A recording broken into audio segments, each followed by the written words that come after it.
नमस्कार, मैं रेणु सिंह राम गुलाम राय online classes में आपका स्वागत करती हूँ। आज का हमारा टॉपिक है 1813 का आज्ञा पत्र, चार्टर एक्ट 1813। तो कंपनी का आज्ञा पत्र जो प्रति 20 वर्ष बाद पुनरावर्तन हेतु तो ब्रिटिश पार्लियामेंट में पेश होता था। तो 1793 में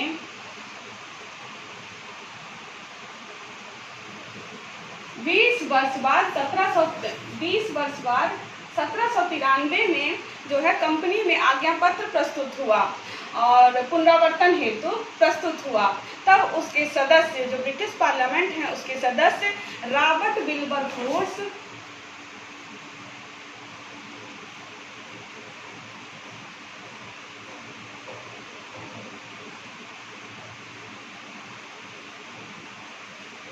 विल्बरफोर्स ने चार्ल्स ग्रांट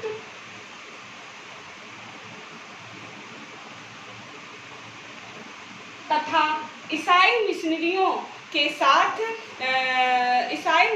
के विचार का समर्थन करते हुए एक ऐसी धारा जोड़ दी जाए जिससे यूरोपीय ईसाई मिशनरियों को भारत जाने और वहां ईसाई धर्म एवं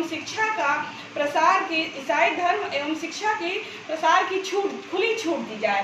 परंतु पार्लियामेंट के एक दूसरे सदस्य जिनका नाम था रैंडल जैक्सन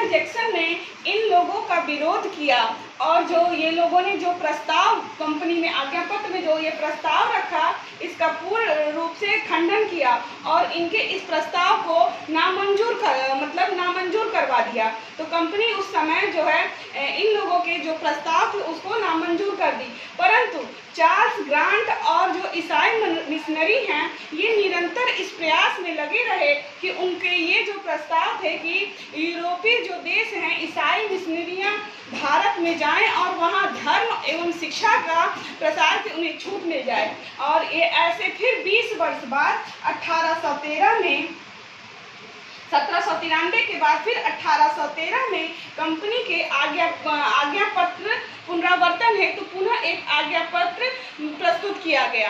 अब यहाँ चार्ल्स ग्रांट और ईसाई मिशनरियों द्वारा दिए गए जो आज्ञा पत्र था इसको इनके जो सदस्य थे पार्लियामेंट के जो सदस्य थे उनकी संख्या अधिक थी और पार्लियामेंट ने इनकी मंजूरी दे दी और इन्हें जो है कंपनी के द्वारा इन्हें अब मंजूरी मिल गई कि यूरोपीय देश भारत में जाके ईसाई मिशनरियों के धर्म और शिक्षा का प्रसार कर सकते हैं।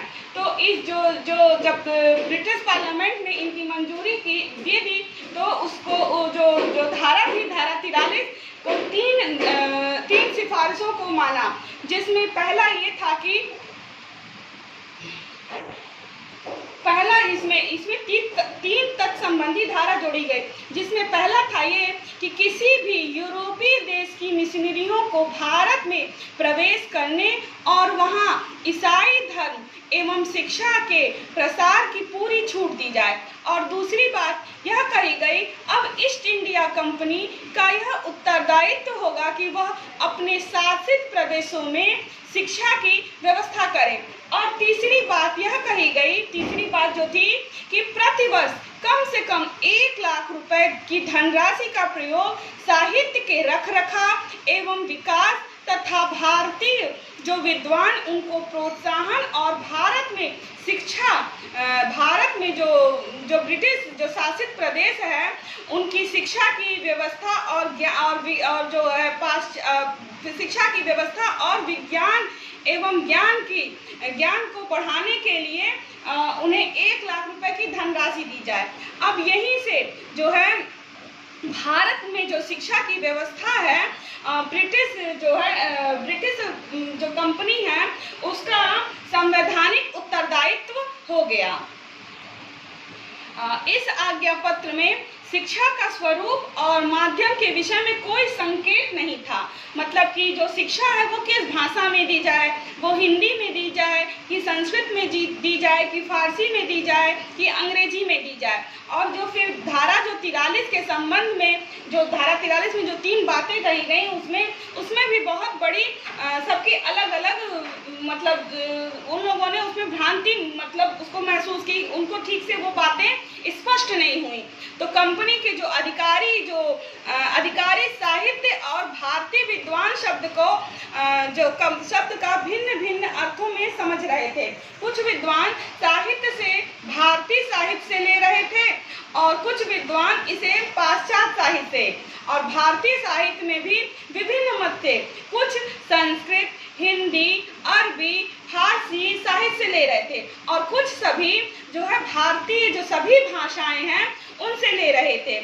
इसके विपरीत कुछ सदस्य साहित्य का अर्थ लैटिन और अंग्रेजी साहित्य से ले रहे थे, जिसका परिणाम यह हुआ कि जो 1 लाख रुपए की राशि का आवंटन हुआ था वह किस मद में खर्च की जाए, मतलब किसके साहित्य के रख रखाव पे खर्च की जाए, उसका उन लोगों ने ब्यौरा कोई नहीं मतलब वो तैयार कर पाए। और जो 1 लाख रुपए की धनराशि है वो किसी और मतलब व्यय में खर्च होती रही। और यहीं से 2 विचारधाराएं निकली, एक प्राच्यवादी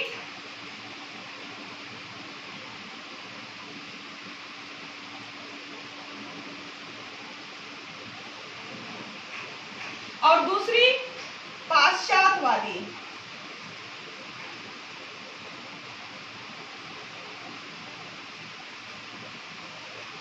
ये जो प्राच्यवादी और पाश्चात्यवादी जो धारा निकली, जो विचार निकला, तो प्राच्यवादी के भी समर्थक भारतीय थे और ब्रिटिश के भी जो कंपनी के जो सदस्य थे वो भी थे। और पाश्चात्यवादी जो विचारधारा निकली, जो पाश्चात्यवादी इस पे होने लगा, तो इसके भी समर्थक भारतीय थे और ब्रिटिश पार्लियामेंट के भी सदस्य थे।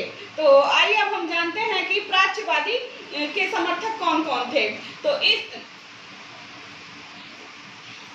इस विवाद का आरंभ ईस्ट इंडिया कंपनी के जो 1813 के आज्ञा पत्र था यहीं से हुआ।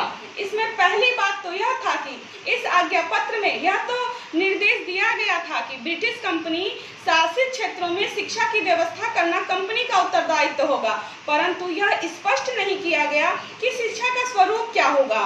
दूसरी बात यह कि उस धारा 43 में जो 1 लाख रुपए का जो आवंटन था उसकी भी कोई निश्चित तय नहीं हुआ था कि ये भारतीय साहित्य पे खर्च की जाए कि पाश्चात्य साहित्य पे खर्च की जाए।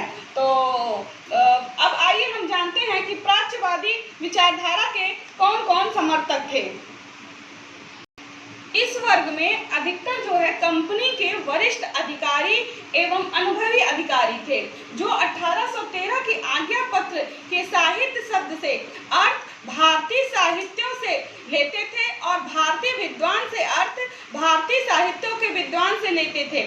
और ये इसमें भी इन्होंने 3 बातें प्रस्तुत की। ये चाहते थे, जिसमें पहली बात यह थी कि भारत में भारतीय भाषाओं संस्कृत, हिंदी और अरबी आदि के माध्यम से शिक्षा दी जाए। मतलब भारत में जब शिक्षा व्यवस्था आरंभ की जाए तो उन्हें इन 3 भाषाओं और उसके अतिरिक्त भी भाषाओं का प्रयोग करके उन्हें शिक्षा दी जाए। अब दूसरी बात इसमें यह जो है आती है कि भारत में भारतीय जो साहित्यों एवं ज्ञान विज्ञान की शिक्षा दी जाए। जो भारत में जो भारतीय साहित्य है और उसके जो ज्ञान विज्ञान, और भारत में जो है भारतीय एवं ज्ञान विज्ञान की जो है शिक्षा दी जाए, भारतीय साहित्यों के ज्ञान विज्ञान की शिक्षा दी जाए। और तीसरी बात, कुछ विद्वान भारतीयों को पाश्चात्य ज्ञान विज्ञान का सामान्य ज्ञान कराने के भी पक्ष में थे, परंतु इस संबंध में इसके अपने अपनी तर्क थे। कोई भारत की हित की दृष्टि से सोचता था और कोई पाश्चात्य जो है देश, यूरोपीय देश है, उसकी दृष्टि से सोचता था।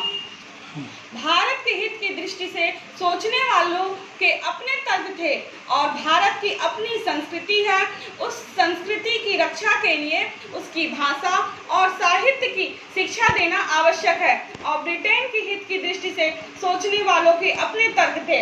इसमें जो है एक जो विद्वान थे प्रिंस आदि का यह तर्क था कि भारत पाश्चात्य भाषा साहित्य और ज्ञान विज्ञान की शिक्षा प्राप्त करने योग्य नहीं है।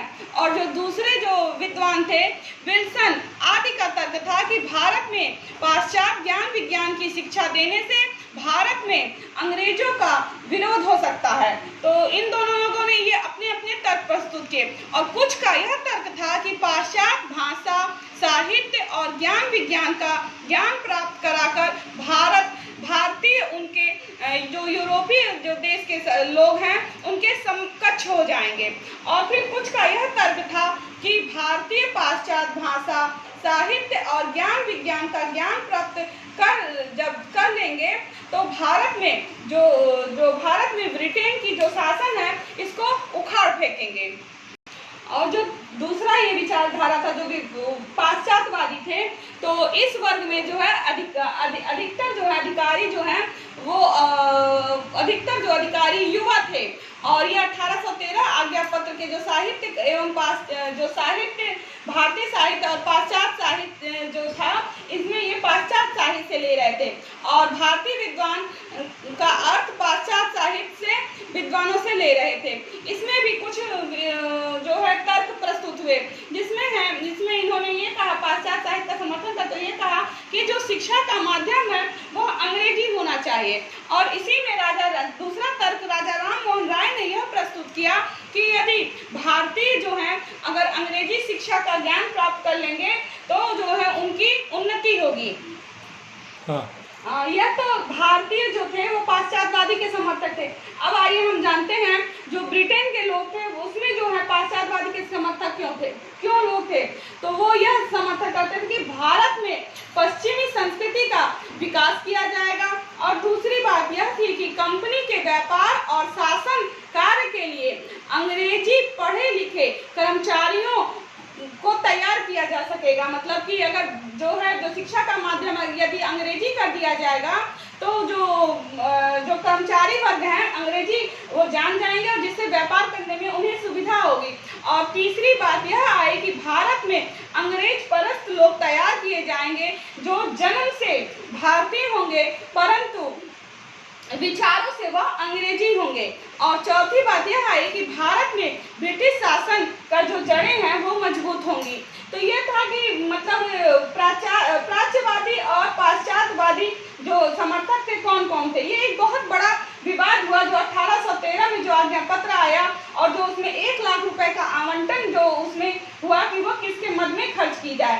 तो इसका परिणाम यह हुआ कि जो है कंपनी 20 वर्ष तक अपनी कोई शिक्षा नीति नहीं बना पाई कि उसको कैसे कहाँ किस रूप में खर्च किया जाए। और जो पैसा आया उसको अलग अलग विभिन्न क्षेत्रों में वो खर्च होता रहा। और इस तरह से जो है प्राच्य और पाश्चात्यवादी जो विवाद यहाँ से उत्पन्न हुआ। तो आज के लिए इतना ही। धन्यवाद, नमस्कार।